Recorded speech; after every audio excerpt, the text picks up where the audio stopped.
पवित्र श्रीराम नवमी पर उत्सव मुखर भद्रक सहर स्थित ऐतिहासिक गांधी पड़िया चली त्रिदिवसीय श्रीराम महायज्ञ कलश स्थापन पर आरंभ होता महायज्ञ आज अखंड हनुमान चालीसा पाठ सहित श्रीराम पूजार्चना बहु संख्यार श्रद्धालु जोगदे हनुमान चालीसा पाठ कर आसंता काली श्रीराम नवमी महोत्सव सहित नगर संकीर्तन शोभायात्रा हो। यह अवसर में गांधी पड़िया स्थित यज्ञ मंडप को जाई श्रद्धालु माने श्रीराम को दर्शन करुछंती। आसंता काली महायज्ञ पूर्णाहुति हेब। सेबळे रामनवमी में शांति श्रृंखला रक्षापी भद्रक में 26 प्लाटून पुलिस फोर्स सहित 150 पुलिस अधिकारी बीएसएफ सीआरपीएफ और आरएफ जवान मुतयन होती। ये विश्ववासी को ये भारतवर्ष को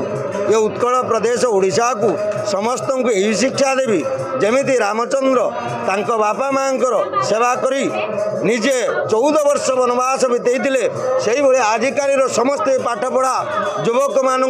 युवती मानू शिक्षा दूसरी जो शाशु शशुर निर्यातना करपा माँ को निर्यातना कर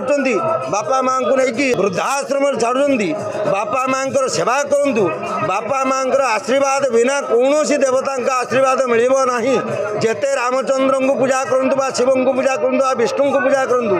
बापा माँ जेते पर्यंत चरण सेवा न कर बापा माँ सेवा न करते पर्यंत कौन आशीर्वाद मिल नहीं। मत जहाँ लगुच 15 लाख ऊर्ध्व लोक समागम होबार योजना अच्छी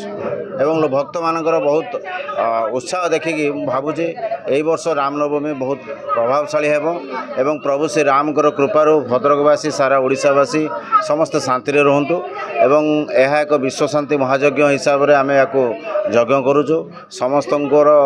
सुख सुशांति हो एवं दुख दूर हो एवं समस्ते भलरे रुहतु निरोगी रुहतु यह मोर आमर आशा एवं कामना।